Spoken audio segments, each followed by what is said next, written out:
दर्शकबिन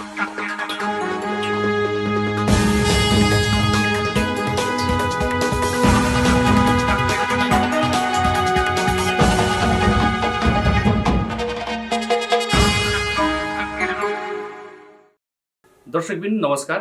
कार्यक्रम आरम्भमा यहाँलाई हार्दिक स्वागत छ। म विमलपुरी। दर्शकबिन यति बेला संसारभरिका करोडौं इस्लाम धर्मावलम्बीहरूले यो वर्ष नयाँ तरिकाले रमजान मनाएका छन्। कोरोना भाइरसका कारण जारी भएको लकडाउनको कारण धेरै मस्जिदहरू बन्द छन् र भेला हुन पनि प्रतिबन्ध लगाइएको छ। रमजानको एक महिनाको इस्लाम धर्मावलम्बीहरूले सूर्य उदयदेखि सूर्यास्तसम्म रोजा बस्ने चलन हुन्छ, जहाँ खानेकुरा, पेय पदार्थ, धूम्रपान र शारीरिक सम्बन्धबाट टाढा रहन्छ। सँगै बेलुकी पख परिवारसँग खुसी साथी र साथीभाइहरू भेला भएर रमाइलो गर्ने एउटा परम्परा रहेको थियो, तर यो वर्ष त्यसो हुन सकेको छैन। त्यसैले आज हामी विशेष गरी ईद पर्व कसरी मनाइएको थियो, यो वर्षको रमजान कस्तो रह्यो भन्ने प्रसङ्गमा कुरा गर्दैछौँ। हामीसँग कुराकानी गर्नका लागि जबुल मिया हुनुहुन्छ, मुस्लिम सङ्गठन नेपाल केन्द्रीय सचिवालय सदस्य। यहाँलाई स्वागत छ कार्यक्रममा। धन्यवाद। आराम हुनुहुन्छ? आरामै छु। हजुर केमा व्यस्त हुनुहुन्छ?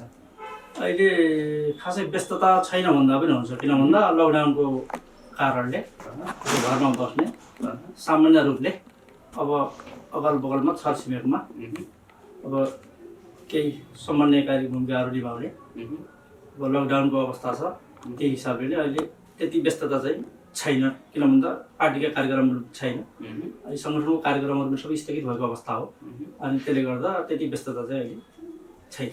यो मुस्लिम समुदायको पर्व पनि रहेको थियो, लकडाउनको बिचमा लकडाउनको प्रभावमा परेको छ। यो पर्व चाहिँ कसरी मनाउनु भयो अहिले? तपाईँको यो हाम्रो पर्व ईद पर्व हो। रमजान सकिएपछि हामी जब व्रत बस्छौँ, 1 महिना 30 दिनमा हामी व्रत बसिसकेपछि हामीले अन्तिम दिन मनाउने ईद हो। ईद पर्व यसको हामी सबैले बुझ्ने गरी भाषामा ठोस अर्थ भन्नुपर्दा खुसी हो, र हामीले यो खुसीलाई विगतमा हामीहरूले जसरी खुसी मनाउने गर्थ्यौँ, यो वर्ष हामी सबैलाई अवगत भएकै कुरा हो कि हामी कोरोनासँग जुधिरहेको अवस्था छ, र लकडाउनले जुन लकडाउन यो कोरोनाको विरुद्ध लड्नको लागि महत्त्वपूर्ण भूमिका खेल्छ, त्यही लकडाउनमा रहेर घरमै बसेर हामी व्रत बस्यौँ र जे धार्मिक कार्यहरू गर्नुपर्ने हो त्यो हामीले यो वर्षको रमजान महिनामा सामूहिक रूपमा केही पनि गरेनौँ र घरमै बसेर व्रत गऱ्यौँ। र व्रत सकिएपछि यी जुन खुसी थियो, संसार मानव जाति रोइरहेको अवस्थामा हामी कसरी खुसी हुन सक्थ्यौँ र? गाह्रै नै भयो, विडम्बना नै भन्नुपर्छ। हामी विगत वर्षहरूमा के गर्थ्यौँ भने 1 महिना व्रत बसिसकेपछि सामूहिक रूपमा मस्जिद या ईदगाहमा जाने गर्थ्यौँ र सामूहिक रूपमा नमाज पढिसकेपछि सबैसँग त्यहाँ हामी जति पनि आउँछौँ सबैसँग शुभकामना आदान प्रदान गर्ने, खुसी साटासाट गर्ने र घरमा आउने, घरमा पनि छर छिमेक इष्टमित्र सबैसँग खुसी साटासाट गर्ने र एक आपसमा शुभकामना आदान प्रदान गर्ने गर्थ्यौँ र गरिबहरूलाई दान दिने गर्थ्यौँ। तर यो वर्ष हामी त्यो सम्भव भएन र विडम्बना नै भन्नुपर्छ। अब खुसी मनाउने अर्थै भएन, किन भन्दा सम्पूर्ण मानव जाति रोइरहेको छ र हामी पनि त त्यही मानवभित्रकै मानव हौँ। त्यसले गर्दा यो वर्षको खुसी हामीमा प्रकट हुन सकेन र हामी घरमै बस्यौँ र जुन सामूहिक मस्जिदमा नमाज पढ्ने जुन ईदको नमाज हुन्छ, त्यसको विकल्पको रूपमा एउटा घरमा पनि पढ्ने नमाज हुन्छ, नफिल नमाज भन्छ, त्यही नमाज पढ्यौँ र जसरी हाम्रो लकडाउनमा दिनचर्याहरू गुज्रिरहेका थिए त्यसरी नै हामी दिन गुजारेर ईदलाई मनायौँ। यति बेला हाम्रो मस्जिदहरू सबै बन्द छ। मस्जिदमा हाम्रो कुनै पाठहरू भएन अहिले। कस्तो छ भन्दा मस्जिदमा त्यहाँ हाम्रा 2-3 हजारवटा हाम्रा त्यहाँका कर्मचारी हुनुहुन्छ, धार्मिक गुरुहरू र सहयोगीहरू हुनुहुन्छ, उहाँहरू त्यहीँ बस्नुहुन्छ र जे हाम्रा मस्जिदमा हुने कार्यहरू हो त्यही 2-3 जना जति पनि छ तिनीहरूले धार्मिक कार्यहरू गर्नुहुन्छ र हामी बाहिरबाट जाने र बाहिर निस्किने त्यो पर्व चाहिँ हामीले पूर्ण रूपमा बन्द नै गरेका छौँ। विगतको वर्षमा मस्जिदमा हामीले मनाइन्थ्यो है? हजुर। कसरी मनाइन्थ्यो? त्यो जस्तै अघि मैले भनिसकेँ नि, सामूहिक नमाज पढ्ने, अनि एक आपसमा शुभकामना आदान प्रदान गर्ने, दान दिने, 1 महिना व्रत बसेको खुसियाली जाहेर गर्ने, र एउटा हाम्रो मान्यता, धार्मिक मान्यता के पनि छ भने 1 महिना गरेको दुःख कष्ट त्यो दिन पुण्यको लागि प्रार्थना गर्ने, त्यो पनि हाम्रो एउटा मान्यता छ। त्यो मान्यता अनुसार हामी गर्ने गर्थ्यौँ। तर यो वर्ष त्यो असम्भव। यो प्रत्येक दिन जसो रोजा अर्थात् व्रत बस्ने गरिन्छ, यो रोजाको प्रक्रिया थोरै बताइदिनु न, कसरी बस्नुहुन्छ, अनि बस्दाखेरि के हुन्छ? रोजा यो हाम्रो के छ भन्दा धार्मिक शास्त्र अनुसार हामी मुस्लिमले गर्नुपर्ने 5 आधार स्तम्भ मध्येको यो पनि एउटा हो, रोजा रमजान भन्छ। यसलाई हामी के गर्छौँ भने यो त्यो शास्त्रमा भए अनुसारले हामीले गर्न अनिवार्य छ, र त्यसभित्र पनि नियमहरू छ, कस्तो बस्नुपर्ने, कस्ताले बस्नु नपर्ने। त्यति गहिराइसम्म अहिले नपुगौँ। तपाईँको बिहान सूर्य उदाउनुभन्दा पहिला र सूर्य अस्ताउने सकेपछि हामीले त्यो अवधिभर हामी केही पनि पानी पनि नखाइकन हामी व्रत बस्ने गर्छौँ, र त्यही व्रत बसेर हामी 30 दिन बसेर अन्तिम दिन ईद मनाउने गर्छौँ। प्रत्येक दिन हाम्रो 30 दिनसम्म चाहिँ हामीले पानी पनि नखाइकन व्रत बस्छौँ। त्यो 30 दिन। अनि हाम्रो एउटा के पनि छ भने अस्ति भर्खरै पनि राज्यले बिदा दिएको थियो 1 दिन पहिला, अनि हाम्रो पर्व भयो अर्को दिन र फेरि त्यसलाई पनि अर्को दिनलाई सार्वजनिक बिदा गृह मन्त्रालयबाट आयो। तपाईँको के छ भन्दा हाम्रो 30 पुग्यो भने त हामीले चन्द्रमा पनि देख्नु पर्दैन। कहिलेकाहीँ कस्तो हुन्छ भने 29 दिनमा हामीले चन्द्रमा देख्यौँ भने हामीले 29औँ दिनको दिन पनि हामीले 29 दिनसम्म रोजा रमजान बसेर व्रत बसेर 30औँ दिनको दिन हामी कहिले ईद मनाउने गर्छौँ।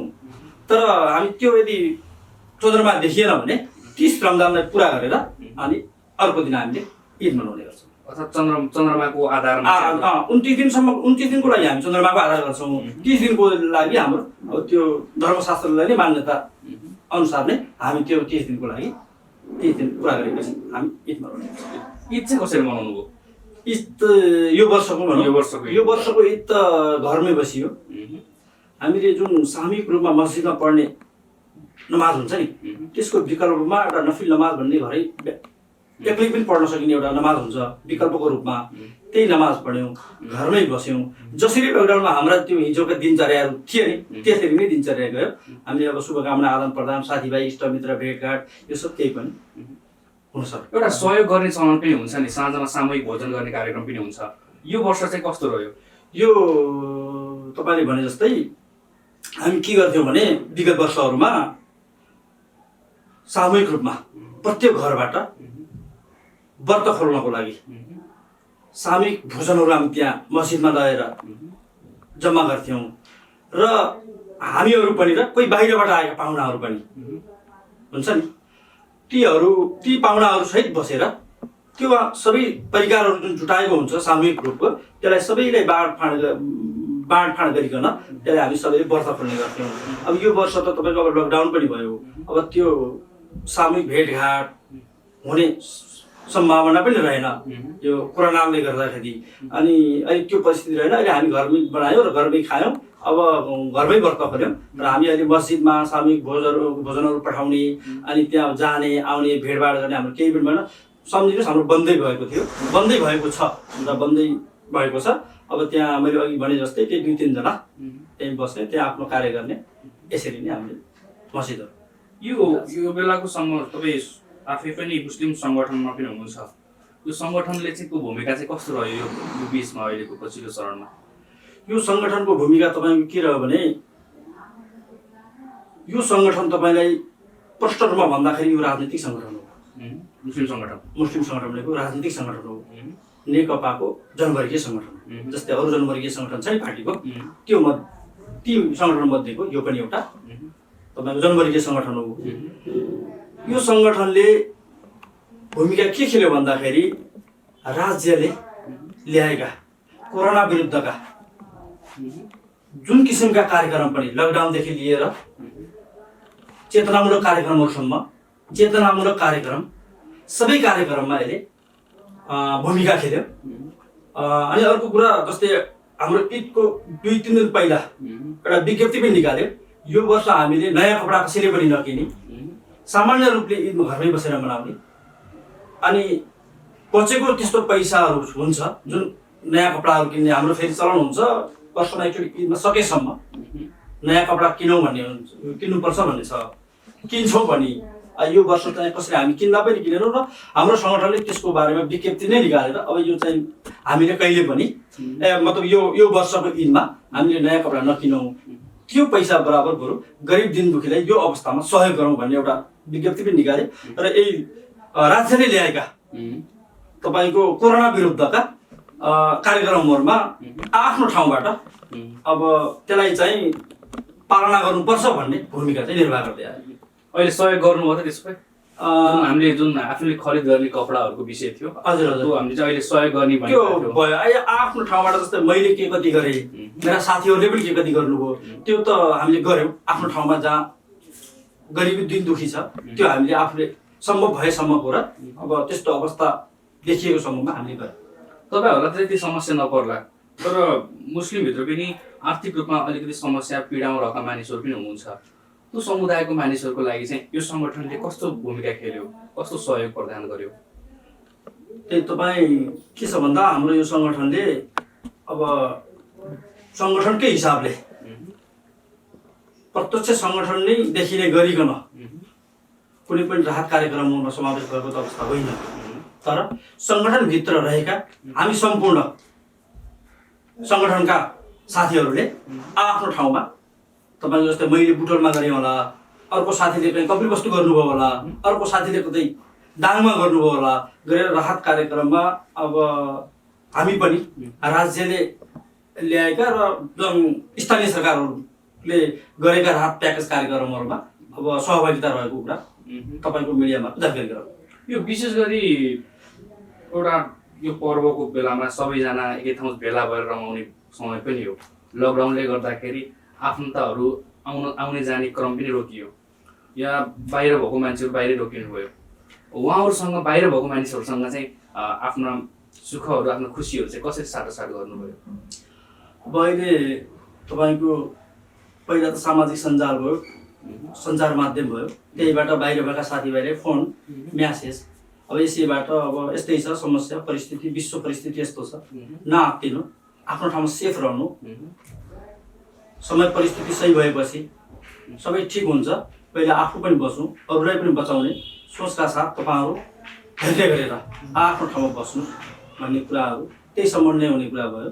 तिनै कुराहरूमा समन्वय हुने अब रमजानमा कसरी बस्नु भएको छ के गर्नु भएको छ होइन व्रतहरू अनि अब ईद कसरी मनाउनु भयो यी सबै अब जसरी एक आपसमा साथीभाइमा हुने कुराहरू जे जस्ता हुन्छ त्यही खालले नै हामीले उहाँहरूसँग कुरा गर्ने र त्यही कुराहरूलाई आदान प्रदान गरेर शुभकामना अब आदान प्रदान जस्तै मानेर हामी मैले कतै समाचारमा एउटा समाचारमा देखाएको थिएँ हजुरको एउटा भनाइ चाहिँ हामी मुस्लिमहरूले चाहिँ यति बेला रमजानको समयमा कोरोना भाइरस महामारी प्रकोप चाहिँ नियन्त्रण होस् भनेर प्रार्थना गरेर बसिरहेका छौँ भन्ने भनाइ दिनुभएको थियो। यो भनाइलाई कसरी लिनुहुन्छ? यो भनाइको विषयमा थोरै चर्चा गरिदिनु। अब हामीमा विश्वास छ धार्मिक विश्वास र हामीले धार्मिक विश्वास अनुसार के छ भन्दाखेरि हामीले प्रार्थना गऱ्यौँ भने अल्लाह तालाले हाम्रो प्रार्थना सुन्नुहुन्छ भन्ने विश्वास छ। अनि हामी त्यही हिजोको परिस्थितिभन्दा अहिले भिन्न परिस्थितिले हामीले अब रमजान मनायौँ। अब त्यसरी नै अब लकडाउन अब कोरोनासँग जुझ्दै अब ईद पनि मनाइसक्यो। अब ईद चाहिँ के मनाउने खुसी मनाउन सक्ने कुरा भएन अब धर्मले दिए अनुसार। अनि थोरै ईद म रोकिहालेँ ईदको ऐतिहासिक पृष्ठभूमि थोरै बताइदिनु न। ईदको के छ भन्दा पहिला त ईदभन्दा पहिला ईद भनेको खुसी हो। रमजान पुरा हुने बित्तिकै मनाउने खुसीलाई ईद भनिन्छ। मेन इतिहास भन्दाखेरि हामी भन्नुपर्दा रमजान व्रतको रोजा भन्नुलाई भन्नुपर्छ। धर्मशास्त्रले 5 आधार स्तम्भ मध्येको एउटा आधार स्तम्भ यसलाई पनि मानेर अनिवार्य रूपमा मनाउनु पर्छ व्रत बस्नुपर्छ भन्ने छ। त्यही व्रत बसे अनुसार र हाम्रा धार्मिक गुरु भनौँ या अल्लाह तालाको भगवानको सन्तेष्टा हजरत मोहम्मद सल्लल्लाहु ताला अलैहि वसल्लम उहाँले पनि यो 1 वर्षमा 1 महिना रोजा बस्ने गर्नुहुन्थ्यो। त्यही क्रमलाई हामीले त्यही सिलसिलालाई जारी गर्दै र धार्मिक शास्त्रमा पनि बस्नुपर्छ भन्ने अनिवार्यता गराएको हुनाले हामी रोजा बस्ने गर्छौँ र त्यही रोजा बसे र अन्तिम दिन मनाइने ईदलाई हामी खुसियालीलाई हामी ईद भन्ने गर्छौँ। एउटा जाकात भन्ने पनि गरिन्छ नि, के हो यो जाकात भन्ने चाहिँ? जकात भनेको के हो भन्दाखेरि तपाईँले महत्त्वपूर्ण विषयको उठान गर्नुभयो। जकात भनेको हाम्रो समुदायमा र हाम्रो धर्मशास्त्रमा 5 स्तम्भमध्येको एउटा रामदा त भनिसक्यो, त्यसको व्याख्या गरिसक्यो। अर्को जकात पनि हो। त्यो जकात के हो भन्दाखेरि आफूसँग भएको 52 तोला चाँदी 7 तोला सुन बराबरको पुँजी आफूसँग छ भने त्योभन्दा माथिको पुँजीबाट 2.5% हामीले पैसा निकाल्नुपर्छ। त्यो 2.5% हक भनेको गरिबको हो भन्ने हाम्रो मान्यता छ र हामीले वर्षमा एकपटक 2.5% आफ्नो चल पुँजीबाट 2.5% जकात, त्यसलाई दान भनौँ, त्यसलाई जकात निकाल्छौँ र त्यो गरिब दुखीहरूलाई र असहाय बालबालिकालाई र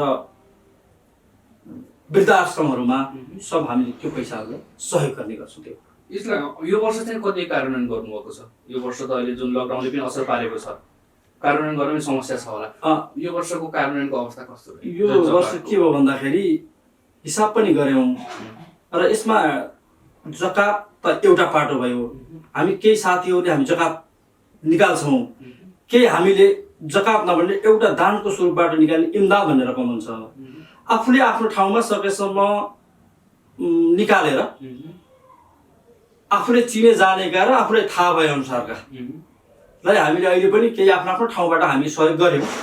तर जे जस्तो विगत वर्षहरूमा हुन्थ्यो त्यो हुन यो वर्ष चाहिँ सकेन र अब हेरौँ अगाडि राम्रै होस्, फेरि त्यसलाई अझ प्रभावकारी रूपले अगाडि बढाउन सकियोस्। यो तपाईँहरूको सहयोग चाहिँ मुस्लिम समुदायको लागि मात्र हुन्छ कि अन्य समुदायको लागि पनि छ? हामी मानव समाज सबैको लागि हुन्छ। जुन मानव समाज हामीले एउटा क्याटेगोरी छुटाएका छौँ, जसको क्याटेगोरी के हो भन्दाखेरि 52 तोला चाँदी र 7 तोला सुनदेखि तल जोसँग सम्पत्ति मौजा छैन त्यो व्यक्तिलाई हामीले यो जकातको पैसा दिनुपर्छ भन्ने हाम्रो धर्मले मान्यता दिएको छ। र त्यस्ता व्यक्तिहरू चाहे मुस्लिम होस् चाहे अरू समुदायका हुन्, कुनै पनि समुदायकोलाई हाम्रो त्यस्तो हुँदैन र एउटा सिङ्गो मानव समाजलाई नै हामीले दिनुपर्छ भन्ने हाम्रो। यो तपाईँहरूको यो मुस्लिम सङ्गठन नेपाल पनि छ, यसको र समुदायको भूमिका चाहिँ कस्तो छ? मानिसहरूको त्यसमा मानिसहरू बिचसँगको सम्बन्ध, अन्तर सम्बन्ध कस्तो देख्नुभएको छ? कसरी जोडिनु भएको छ समुदायमा? यो सङ्गठन वास्तवमा भन्ने हो भने के हो भन्दा राजनीतिक सङ्गठन हो। नेपाल कम्युनिस्ट पार्टी नेकपाको जनवर्गीय सङ्गठन हो। यो सङ्गठनले गर्ने काम, कर्तव्य र भूमिका भनेको के भन्दाखेरि पार्टीका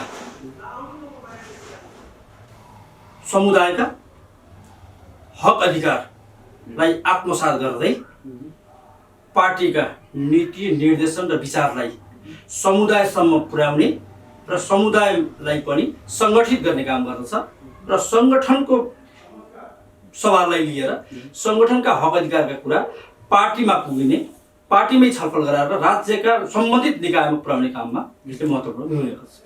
यो सङ्गठन चाहिँ कसरी स्थापना भएको थियो, कहिले स्थापना भयो, यसको ऐतिहासिक पृष्ठभूमि के हो र यसको प्रभाव बुटोलमा कस्तो छ? यो सङ्गठन इतिहास लामै छ। अहिले तत्काल भन्नुपर्दा हामी दुईटा सङ्गठनबाट एउटा सङ्गठन भएर आएका छौँ। तत्कालीन एमाले को सङ्गठन थियो नेपाल मुस्लिम इतिहास सङ्गठन, तत्कालीन नेकपा माओवादी केन्द्रको सङ्गठन थियो मुस्लिम मुक्ति मोर्चा। दुई पार्टी एकता प्रक्रियामा गइसकेपछि अब जनवर्गीय सङ्गठनको पनि क्रमागत रूपमा अगाडि बढ्नेसँगै हाम्रो सङ्गठन पनि, यी दुई सङ्गठन पनि एकतामा प्रक्रियामा पुग्यो र हामीले काठमाडौँमा एकता प्रक्रिया भइसकेपछि हामी त्यहाँ शपथ खायौँ। हाम्रा महासचिव कमरेड विष्णु पौडेलबाट हामी शपथ खायौँ र शपथ खाइसकेपछि हामी एउटा सङ्गठन नेपाल मुस्लिम सङ्गठन नेपाल भनेर एउटा सङ्गठन राख्यौँ। नामसहितको हामीले हाम्रो सङ्गठन यसरी यहाँ आइपुगेको छ। र म आएको भनेको तत्कालीन नेकपा एमाले।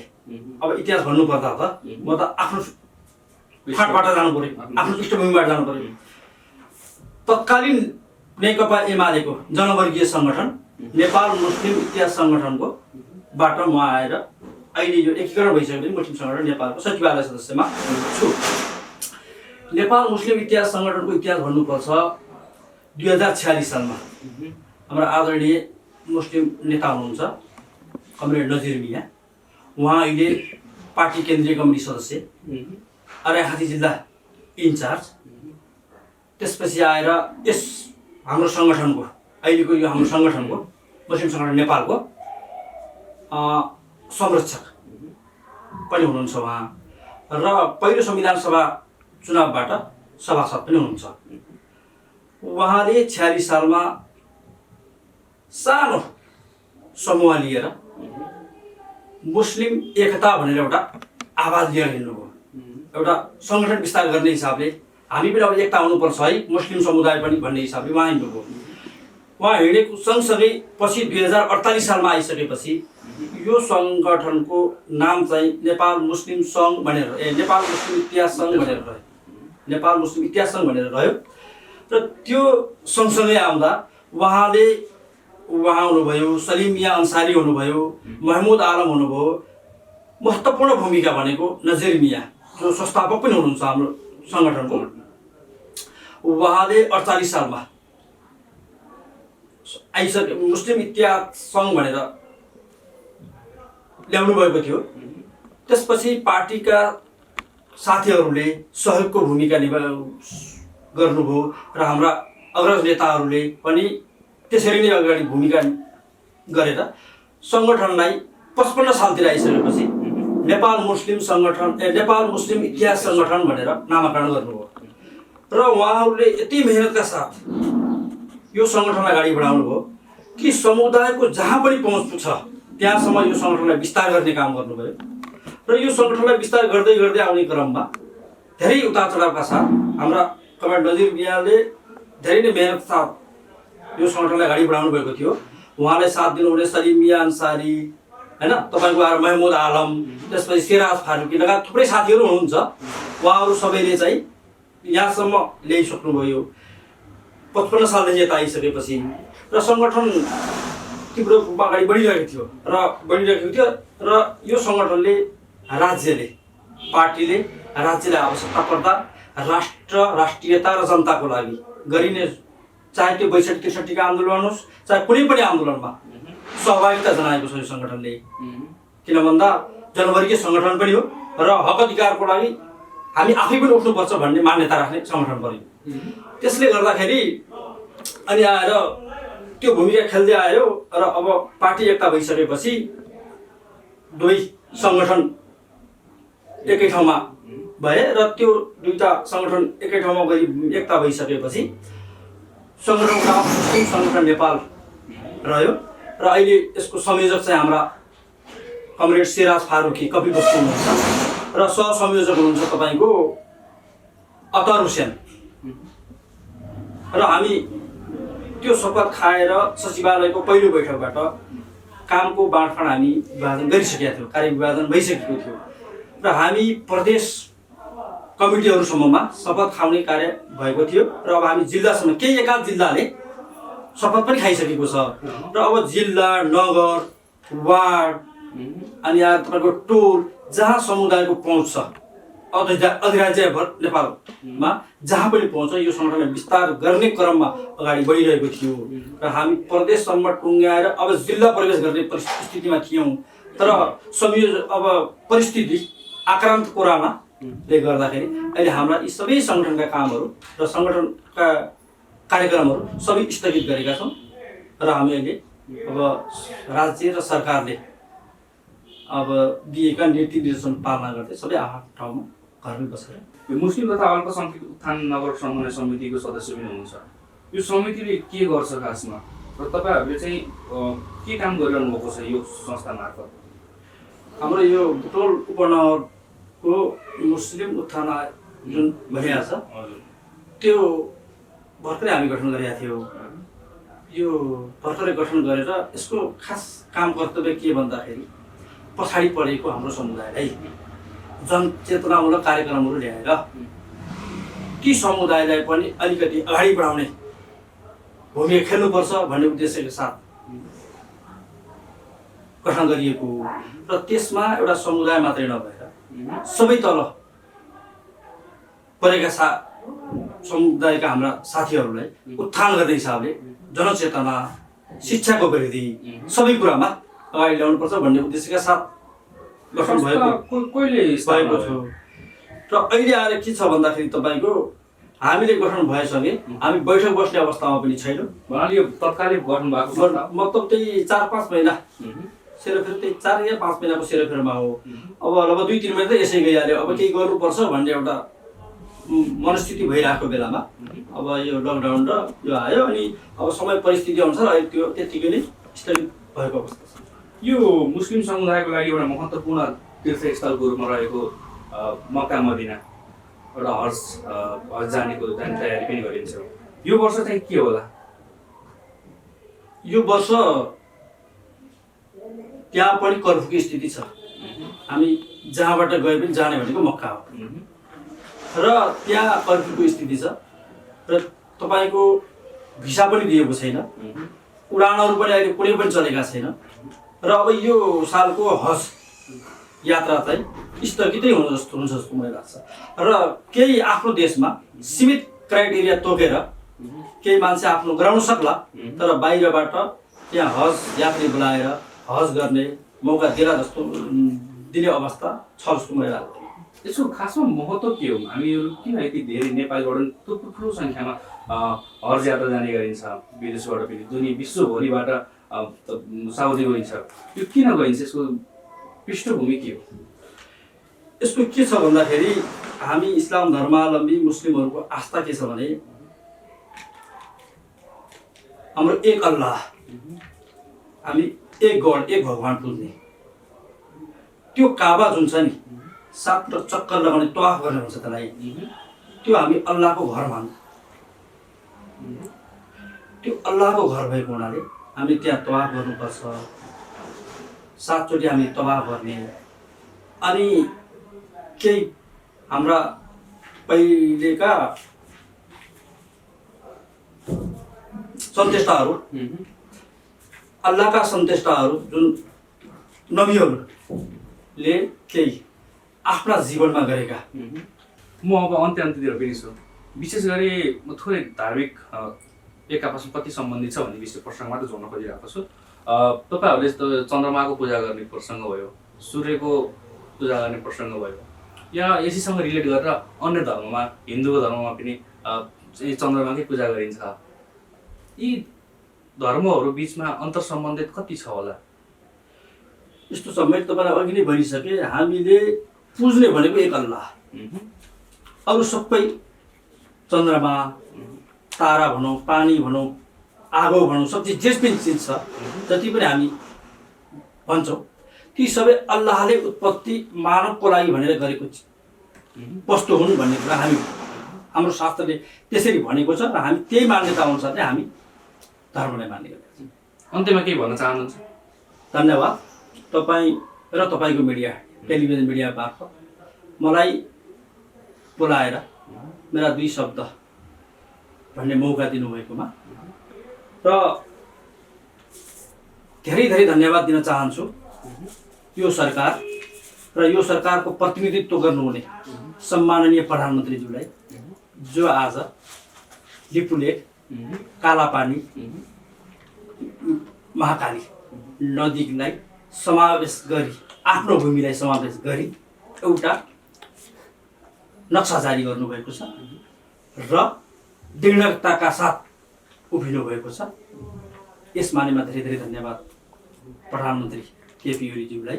र म सम्पूर्ण मानव जगतलाई मेरो तर्फबाट निवेदन छ कि यो महामारी फैलिएको कोरोनालाई परास्त गर्न, युद्ध गर्न हामी सबैले आफ्नो ठाउँबाट राज्यले ल्याएका नीति निर्देशनलाई कार्यान्वयन गरौँ, पालना गरौँ र त्यसरी नै महत्त्वपूर्ण लकडाउनलाई सुरक्षित साथ घरमै बसौँ, आफू पनि बचौँ, अरूलाई पनि बचाउँ भन्ने निवेदनका साथ मेरो छोटो भनाइ यही अन्त गर्छु। धन्यवाद। र समयको लागि धेरै धेरै धन्यवाद। धन्यवाद। दर्शकबिन आज हामीसँग हुनुहुन्थ्यो जबिल मिया, मुस्लिम सङ्गठन नेपालका केन्द्रीय सचिवालय सदस्य लगायत उहाँ विभिन्न सङ्घ-संस्थामा आबद्ध सामाजिक व्यक्ति हुनुहुन्थ्यो। यहीसँगै आजको कार्यक्रम यति नै। अर्को नयाँ एपिसोडमा पुनः भेट हुनेछ। हेर्दै गर्नुहोस् राज्य टेलिभिजन।